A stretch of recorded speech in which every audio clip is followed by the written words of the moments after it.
Hello friends, study with लवी channel में आपका स्वागत है। आज का विषय है हमारा रेखा चित्र। रेखा चित्र में आज हम रेखा चित्र की परिभाषा कि रेखा चित्र क्या होता है, ठीक है। और दो रेखा चित्रों के विषय में जानेंगे। पहला है माटी की मूर्तें, दूसरा है ठकुरी बाबा। माटी की मूर्तें हैं रामवृक्ष बेनीपुरी के द्वारा रचित और ठकुरी बाबा है महादेवी वर्मा के द्वारा रचित, ठीक है। तो हम इसकी संक्षिप्त व्याख्या देखेंगे। तो चलिए हम अपनी रेखा चित्र को देखते हैं और समझते हैं। देखिए, जब शब्दों के माध्यम से किसी व्यक्ति के व्यक्तित्व को उभारा जाता है तब उस रचना को रेखा चित्र कहते हैं, ठीक है। मतलब कि जब हम शब्दों के द्वारा किसी भी व्यक्ति के व्यक्तित्व को, उसकी पर्सनैलिटी को उभारने का काम करते हैं तो उसको क्या कहा जाता है? रेखा चित्र कहा जाता है, ठीक है। डॉक्टर गोविंद के अनुसार रेखा चित्र वस्तु, व्यक्ति अथवा घटना का शब्द द्वारा विनिर्मित वह मर्मस्पर्शी और भावमय रूप विधान है जिसमें कलाकार का संवेदनशील हृदय और उसकी सूक्ष्म पर्यवेक्षण दृष्टि अपना निजीपन उड़ेल कर प्राण प्रतिष्ठा कर देता है, ठीक है। मतलब कि डॉक्टर गोविंद के अनुसार रेखा चित्र वह है, मतलब वह है जिसमें व्यक्ति, वस्तु, घटना के द्वारा शब्दों का विनिर्मित और मर्मस्पर्शी और भावमय विधान है जिसमें जो कलाकार होता है उसका संवेदनशील हृदय, उसकी सूक्ष्म पर्यवेक्षण जो दृष्टि है, उसका जो निजीपन है, वो सब क्या उड़ेल देता है, ठीक है। आगे है, इस प्रकार रेखा चित्रों में शब्दों का ऐसा प्रयोग किया जाता है जिससे व्यक्ति का व्यक्तित्व उभरकर सामने आता है, ठीक है। मतलब कि रेखा चित्र में ऐसे शब्दों का प्रयोग किया जाता है जिससे जो व्यक्ति है ना, उसके व्यक्तित्व का उभर कर सामने आए, उसका व्यक्तित्व हमारे सामने उभर कर आए। ऐसी चीज़ों का प्रयोग किया जाता है रेखा चित्र में, ऐसे शब्दों का प्रयोग किया जाता है।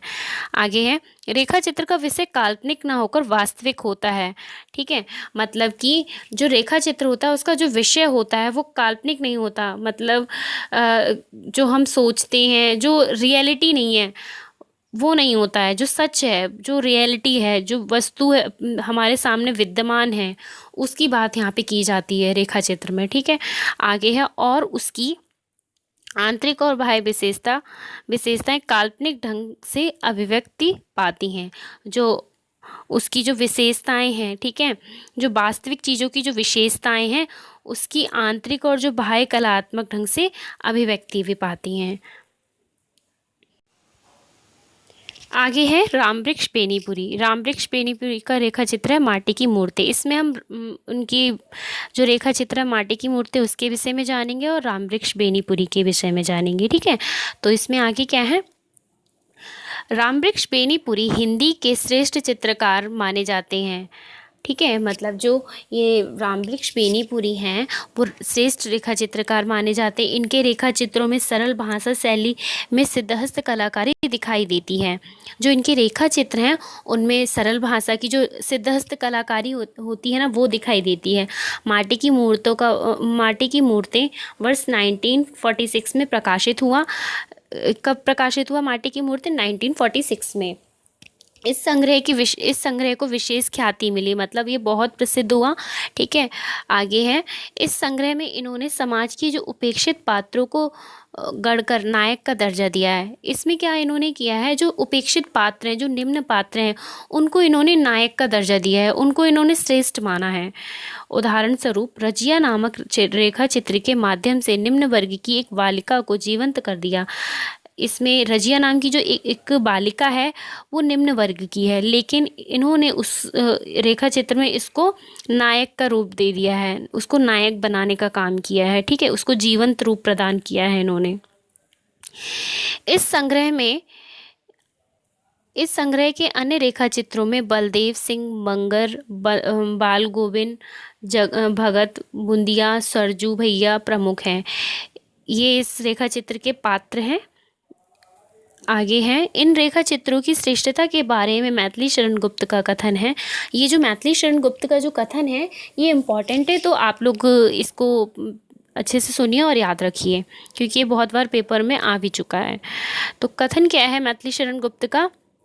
लोग माटी की मूर्ति बनाकर सोने के भाव बेचते हैं, पर बेनीपुरी सोने की मूर्ति बनाकर माटी के मोल बेचते हैं। मतलब क्या है इसका, कि लोग मिट्टी के मूर्ति बना के उन्हें सोने के भाव बेचने की कोशिश करते हैं, लेकिन जो बेनीपुरी जी हैं वो सोने की मूर्ति बनाकर उनको मिट्टी के मोल बेचने का काम करते हैं। ठीक है, आगे है, माटी की मूर्ति संग्रह की रचनाओं में बेनीपुरी जी ने गांव की जमीन से उठाए गए कुछ अनगढ़ चरित्रों को न केवल रंगत दी है, अपितु उनमें प्राण भी फूंक डाले हैं।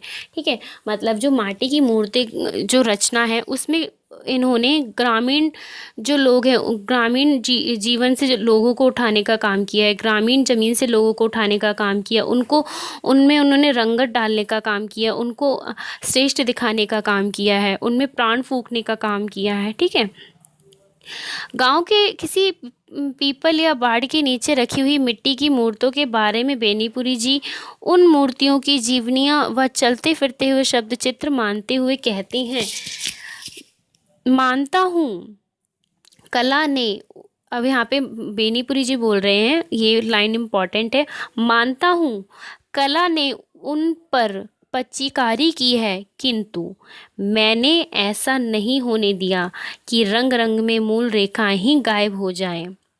मतलब यहाँ पे बेनीपुरी जी ये कहना चाहते हैं कि माना कि वे चीज़ें इम्पॉर्टेंट हैं, कुछ और चीज़ें इम्पॉर्टेंट है, लेकिन जो मूल चीज़ है वो उसमें हम इतना रंग ना भर दें कि उसका मूल भाव ही ख़त्म हो जाए। आगे वो कहते हैं, मैं उसे अच्छा रसोइया नहीं मानता जो इतना मसाला रख दे कि सब्जी का मूल स्वाद ही नष्ट हो जाए। ठीक है, मतलब फ्रेंड यहाँ पे आपको समझ में आया? वहाँ पे ये कहना चाहते हैं कि हमारी कला ऐसी होनी चाहिए जिसमें हमारी कला का मूल भाव नज़र आए, उसमें हम इतने अलंकार इतने छंद ना डाल दें कि हमारी जो कला का मूल भाव है वही नष्ट हो जाए। ठीक है, आगे वो कहना चाहते हैं कि यह जीवन के विविध रंगों को रेखांकित करती बेनीपुरी जी की सशक्त लेखनी से निकली आकर्षक और मार्मिक संवेदनशील रेखा चित्र है। ठीक है, आगे है महादेवी वर्मा। महादेवी वर्मा का रेखा चित्र है ठकुरी बाबा। इसमें हम देखते हैं, छायावादी कवित्री महादेवी वर्मा द्वारा रचित रेखा चित्र ठकुरी बाबा में ग्रामीण जीवन के लक्षण का यथार्थ चित्रण है। जो महादेवी वर्मा है वो एक छायावादी कवित्री हैं। इसमें ठकुरी बाबा जो ये रेखा चित्र है, इसमें इन्होंने ग्रामीण जीवन को यथार्थ रूप से चित्रित करने का काम किया है महादेवी वर्मा ने। ठकुरी बाबा एक व्यक्ति हैं, ग्रामीण यात्रियों के दल का नेतृत्व करते हैं। ठकुरी बाबा वो एक ग्रामीण यात्री हैं, उनका नेतृत्व करने का काम कर रहे हैं, जो परम शांत हैं, स्नेह सिक्त हैं, स्वर के हैं। यात्रियों के दल में विविधता है। जो यहाँ पे यात्रियों का जो दल है, ग्रामीण यात्रियों का जो दल है, उसमें विविधता है। यहाँ पे सभी अलग अलग प्रकार के लोग हैं, सबकी सोच अलग है, सभी लोग भिन्न भिन्न प्रकार के हैं। ठीक है, प्रत्येक व्यक्ति की अपनी समस्याएं हैं, सबकी अपनी अपनी समस्याएं हैं। जो यहाँ पे यात्री हैं उनकी वृद्धावस्था में जीवन यापन करते समय आने वाली समस्याओं का चित्रण करना महादेवी वर्मा का परम उद्देश्य रहा है। जो महादेवी वर्मा है वो यहाँ पे वृद्ध अवस्था में जो लोगों को क्या जीवन यापन में क्या क्या दिक्कतें आती हैं, उनको किन किन समस्याओं का सामना करना पड़ता है, उसका चित्रण करने का काम यहाँ पे महादेवी वर्मा करती है। उनका प्रमुख उद्देश्य यही रहता है कि वो ऐसी समस्याओं को उठाएं। ठीक है, आगे हैं, ठकुरी बाबा अपने समाज के प्रतिनिधि हैं। जो ठकुरी बाबा है वो अपने समाज के क्या हैं? प्रतिनिधि हैं। समाज में विकृतियां व्यक्तिगत हैं। जो समाज में जो विकृतियां हैं वो क्या हैं? व्यक्तिगत हैं, परंतु जो सद्भाव हैं वो सामूहिक रहते हैं। जो सद्भाव है मतलब जो अच्छे भाव है वो क्या रहते हैं? सामूहिक रहते हैं, एकजुट रहते हैं। इसके विपरीत हमारी दुर्बलताएं समष्टिगत होती हैं, परंतु शक्ति वैयक्तिक मिलती हैं। ठकुरी बाबा की सहायता वैयक्तिक चित्र न होकर ग्रामीण जीवन में व्याप्त सहृदय को व्यक्त करती हैं। वृद्ध और युवा के अंतर को स्पष्ट करते हुए महादेवी जी लिखती हैं, यदि वह वृद्ध यहाँ ना होकर हमारे बीच में होता, यह प्रश्न भी मेरे मन में अनेक बार उठ चुका है। पर जीवन के अध्ययन ने मुझे बता दिया है कि इन दोनों समाजों का अंतर मिटा सकना सहज नहीं है। देखिए, यहाँ पे महादेवी जी कहना चाहती हैं कि जो युवा लोग हैं और जो वृद्ध लोग हैं, उनके बीच का जो फासला है, उनके बीच में जो एज का जो डिफरेंस आता है, ठीक है, उसको भर पाना बहुत मुश्किल है। उन लोगों की सोच अलग होती है, युवा लोगों की सोच अलग होती है और वृद्ध लोगों की सोच अलग होती है। तो कहीं ना कहीं उन लोगों की सोच का जो सोच में जो मतलब अलग अलग चीज़ें होती हैं, तो उसको एक कर पाना, उसको उनको एक साथ लेके आ पाना बहुत मुश्किल है। उनका बाहरी जीवन दीन है। उनका यहाँ पे उनका का मतलब है जो वृद्ध लोग हैं, उनका जो बाहरी जीवन वो क्या है, दीन है। और हमारा का मतलब यहाँ पे महादेवी का है जो युवा लोग हैं, उनका आंतरिक जीवन रिक्त है। ठीक है, जो युवा लोग हैं उनका बाहरी मतलब आंतरिक जीवन रिक्त है, और जो वृद्ध लोग हैं उनका बाहरी जीवन रिक्त है। विधवा की समस्या, विधुर की समस्या, वृद्ध की समस्या, ग्रामीण जीवन, स्त्री श्रृंगार आदि का चित्रण करना महादेवी जी का उद्देश्य रहा है। देखिए, यहाँ पे महादेवी जी ऐसे विषयों को लेती हैं जो हमारे समाज से होते हैं, जैसे कि विधवा की क्या समस्या होती है, विधुर की क्या समस्या होती है, वृद्ध की क्या समस्या होती है, ग्रामीण जो लोग होते हैं उनकी क्या समस्या होती है, एक स्त्री को क्या समस्या होती है। महादेवी जी ऐसे विषयों को उठाने का काम करती हैं। ठीक है, आगे है, महादेवी जी ने इस रेखा चित्र के माध्यम से नागरीय एवं ग्रामीण सभ्यताओं का अंतर बड़ी मार्मिकता के साथ स्पष्ट किया है। यहाँ पे देखिए, महादेवी जी जो है ना, वो यहाँ पे ग्रामीण और शहरी जो सभ्यताएं हैं उनको यहाँ पे दिखाने का काम किया है, कि ग्रामीण जीवन की जो विशेषताएं होती हैं और जो शहर की जो विशेषताएं हैं उनको दिखाने का काम किया है। लेखिका ने सांस्कृतिक समन्वय की भावना को चित्रित किया है। रेखा चित्र द्वारा ग्रामीण समाज की विशेषताओं का उद्घाटन किया है। आधुनिक शिक्षित, शिष्ट और सभ्य कहे जाने वाले व्यक्तियों पर व्यंग किया है। यहाँ पे महादेवी वर्मा जी ने कहीं ना कहीं जो ग्रामीण सभ्यता है उसका उन्होंने विशेषता बताई है, उसकी अच्छाइयाँ बताई हैं, लेकिन उन्होंने जो आधुनिक जो सभ्यता है उसका कहीं ना कहीं उस पर व्यंग इन्होंने कसने का काम किया है। ठीक है,